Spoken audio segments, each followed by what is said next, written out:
శుక్లాంబరధరం విష్ణుం శశివర్ణం చతుర్భుజం ప్రసన్నవదనం ధ్యాయేత్ సర్వవిఘ్నోపశాంతయే అగజానన పద్మార్కం గజానన మహార్నిశం అనేకదంతం భక్తానాం ఏకదంతముపాస్మహే. ఓం గం గణపతయే నమః. ఓం శ్రీమాత్రే నమః. ఓం శ్రీ గురుభ్యో నమః. ఇప్పుడు మనం జనవరి 5వ తారీఖు 2025వ తారీఖు నుంచి 11th జనవరి 2025 వరకు కూడా ఇన్ని వారం రోజులు గ్రహాలు ఇచ్చే ప్రభావాలు ఎలా ఉంటాయో 12 రాసుల మీద ఇప్పుడు తెలుసుకుందాం. దానికంటే ముందర కొంచెం ఏంటంటే, మా ఆది ఆస్ట్రాలజీ చూస్తున్నటువంటి మీ అందరికీ నా హృదయపూర్వక నమస్కారాలు. అంతేకాకుండా విదేశాల్లో కూడా నివసిస్తూ నన్ను ఎంతగానో ప్రోత్సహిస్తూ నా వీడియోలు చూస్తూ నాకు ఫోన్లు చేస్తున్నటువంటి మీ అందరికీ కూడా నా హృదయపూర్వక నమస్కారాలు. పేరు పేరున నా హృదయపూర్వక నమస్కారాలు. ఇప్పుడు ఇందాక చెప్పినట్టుగానే మనం ప్రతిసారి కూడా మీకు జాతకాలు తెలుసుకోవాలనుకుంటే date of birth, time of birth, place of birth ఉండాలండి. మ్యారేజ్ సమస్యలు కానీ, విద్యా సమస్యలు కానీ, విద్యలో అయితే చిల్డ్రన్ విషయంలో కానీ ఇవన్నీ ప్రాబ్లమ్స్ ఉంటాయి. కాబట్టి ఏదైనా మీకు కావాలంటే మీకు ఫోన్ చేయండి, వాట్సాప్లో మెసేజ్ పెట్టండి, నేను చూస్తాను.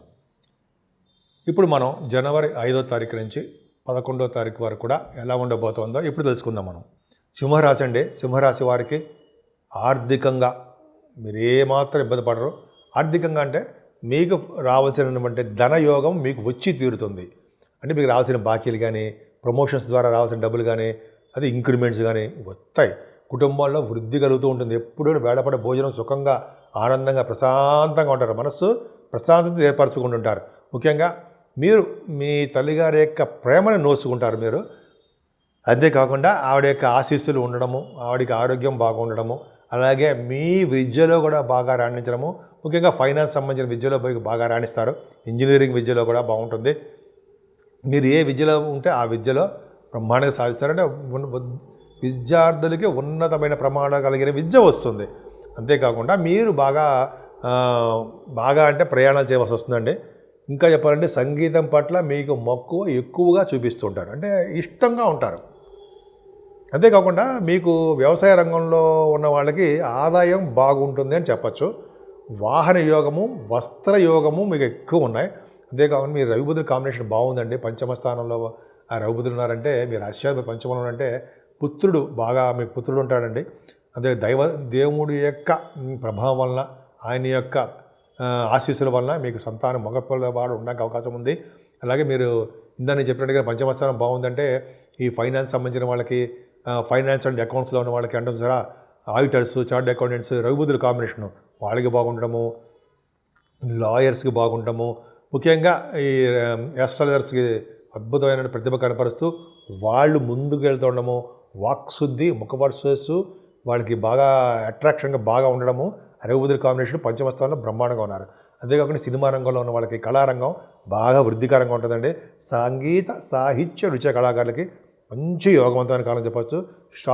స్టాక్ మార్కెట్ షేర్స్ అంటాం కదా, ఈ స్పెక్యులేషను స్టాక్ మార్కెట్లో ఉన్న వాళ్ళకి వాళ్ళు విజయ పరంపరలోనే ఉంటారు. నష్టాలు తక్కువ, లాభాలు ఎక్కువగా ఉండడానికి అవకాశం ఉంది. కష్టపడి మీరు పనిచేయాలి. ఏదైనా సప్తమ స్థానంలో శనితో కలిసిన శుక్రుడు, 12th భావాధిపతి శని కూడా, చంద్రుడు కూడా ఉన్నాడు. ఏదైనా మీకు సప్తమ స్థానంలో శని శుక్రులు మంచివాళ్ళు కదండి. అలా ఉండడం వల్ల మన జాతకాల్లో చెడు ఆలోచనలు, చెడు అలవాట్లు, కొద్దిగా చిన్న చిన్న ప్రాబ్లమ్స్ ఇవన్నీ మన దగ్గరికి వస్తాయి. కొద్దిగా మంచి ఆలోచనలతో ఉండాలండి. ఎందుకంటే శని ప్రభావం, శుక్ర ప్రభావము మన యొక్క డైవర్షన్ మార్చేస్తూ ఉంటారు. మన యొక్క డైవర్షన్ అంటే జనరల్గా చెడు వైపు వెళ్ళడానికి అవకాశాలు ఉంటాయి. కాబట్టి కొద్దిగా అమ్మవారి పూజ కొద్దిగా కదా, అమ్మవారి పూజలు విశేషంగా చేసుకోవడం వల్ల సప్తమ స్థానం ఉన్న శని శుక్ర దోషం తగ్గుతుంది. భార్యాభర్తల విషయంలో అనురాగం అద్భుతం, అది మాత్రం ఏం సందేహం లేదు. చంద్రరాహులు ఉన్నారండి అష్టమ స్థానంలో చంద్రరాహులు తప్పు, రాహువే తప్పు. పైగా 12th హౌస్ లార్డ్ అష్టమంలో ఉన్నాడు కాబట్టి ప్రయాణాలు ఉంటాయి. నీటి గండం ఉండడానికి కూడా అవకాశాలు కొద్దిగా కొంతమందికి మాత్రమే ఉన్నాయి. ఏదైనా హెల్త్ ప్రాబ్లమ్స్ చూసుకోండి. హెల్త్ ప్రాబ్లమ్స్ జాగ్రత్తగా చూసుకోవాలి. మీ హెల్త్ పట్ల మీకు కాన్షియస్ అంటే మీకు ఎక్కువ శ్రద్ధ ఉండాలి. అది ఇంపార్టెంట్. తలవంతనకు వచ్చే యోగము, అలాగే లాకి సంబంధించినటువంటి సివిల్స్ కేసెస్ అంటారు సార్, కేసులు ఏమంటారు సార్, అవి ప్రాబ్లమ్ సాల్వ్ అవ్వడానికి అవకాశం ఎక్కువ. ఏదేమైనా మీ రాశి వాళ్ళకి దశమస్థానం కూడా చాలా బాగుంది. దశమంలోనే గురుచంద్రుల కాంబినేషను, పైగా 12th హౌస్ లార్డ్ చంద్రుడు కూడా దశమంలో ఉన్నాడు.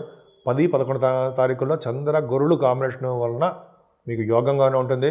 మీరు చేస్తున్నటువంటి ఉద్యోగ వ్యాపారాలు వృద్ధికరంగా ఉంటాయి, ధనం సంపాదిస్తారు.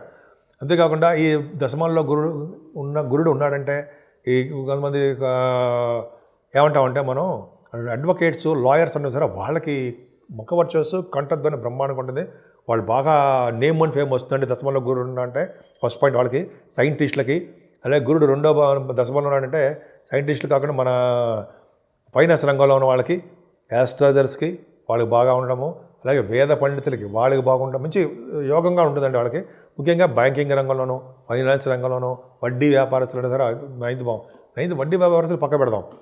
బ్యాంకింగ్ రంగంలో ఉన్న వాళ్ళకి, ఈ ఎడ్యుకేషన్ సంస్థలో ఉన్న వాళ్ళకి, అలాగే మీరు ఏ రంగంలో ఉద్యోగం చేస్తున్నా ఆ ఉద్యోగంలో ప్రమోషన్స్, ముఖ్యంగా ఆడవాళ్ళకి చెప్తున్నానండి, మీకే ప్రమోషన్స్ రావడము, ఉద్యోగ భద్రత బాగా ఉండడము, ముఖ్యంగా ఫైనాన్స్ సంబంధించిన వాటిల్లో మీరు ఉంటారు. బ్యాంకింగ్ రంగంలో ఉండడానికి అవకాశం ఎక్కువ. ఏ బిజినెస్లో ఉన్నా, ఏ వ్యాపార సంస్థలో ఉన్నా ఫైనాన్స్ సంబంధించిన వాటిలో మీరు ఉంటారు. అంతేకాకుండా 12th హౌస్లో కుజుడున్నాడు, 9th house lord in 12th house. Foreign యోగం ఉంటుందండి. అక్కడ ప్రోగ్రామ్స్ చేయడము, అక్కడ ప్రోగ్రామ్స్కు రీత్యా మీరు ధనం విపరీతంగా ఖర్చు పెట్టడము, ఫ్లైట్స్ ఎక్కడము, ఇవన్నీ మీకు సర్వసాధారణంగా, మీకు అందరికీ కాదండి, కొంతమంది జాతకాల రీత్యా ఉంటుంది. ఇది ఓన్లీ తెలుసుకోవడం కోసమే ప్లానటరీ పొజిషన్ ఎలా ఉంటుంది అంతే తప్ప దానివల్ల సీరియస్గా తీసుకోవాల్సిన అవసరం ఏం లేదు. సరదాగా వినండి అంతే. 12th హౌస్లో కుజుడున్నాడు కాబట్టి మీరు సుబ్రహ్మణ్య స్వామి ఆరాధన చేసుకుంటే విపరీతమైన రాజయోగం కలగడము, ఫారిన్ కంట్రీస్ వెళ్ళిన అదృష్టం కలగడము, చదువు రీత్యా, వ్యాపారాల రీత్యా మీకు వృద్ధికరంగా ఉండడానికి అవకాశాలు ఎక్కువ ఉంటాయి. ఈ 12 రాశుల వారు కూడా ఈ వారం మొత్తంలో కూడా అండి పూజించవలసిన దేవుడు ఉన్నారంటే వెంకటేశ్వర స్వామి అండి. వెంకటేశ్వర స్వామిని ఆరాధన చేయడము, వీలుంటే మీకు అమ్మవారి యొక్క దేవాలయాలు సందర్శించడము, లేదా పీఠాలు, శక్తి పీఠాలు మీరు ఎలాగ వెళ్తున్నారు, శక్తిపీఠాలు దర్శించుకోవడం వలన, ముఖ్యంగా శివాభిషేకాలు ఎక్కువగా చేసుకోవడం వలన, సుబ్రహ్మణ్య స్వామి ఆరాధన, సుబ్రహ్మణ్య స్వామి దేవాలయాలు సందర్శించడం వలన ఈ 12 రాజుల వాళ్ళకి చెడు ప్రభావం మేమే పడకుండా అన్ని రంగాల్లోనూ అన్ని విధాలుగా కలిసి వచ్చే కాలము, బాగా డెవలప్మెంట్ అయ్యే కాలంగా ఈ వారంలో ఉంది. ముఖ్యంగా మీరు శనీశ్వరుడు ఆరాధన కూడా చేసుకోవడం మాత్రం మర్చిపోకండి. ఈ విధంగా ఈ రెమెడీస్ చేసుకుంటే సరిపోతుంది. ముఖ్యంగా గాయత్రి జపం చేసుకోవడం వలన, గాయత్రి అమ్మవారి జపం చేసుకోవడం వలన, గోదానము, గోసేవ చేసుకోవడం వలన కూడా అన్ని రంగాల్లోనూ మీరు ముందంజలో ఉంటారు.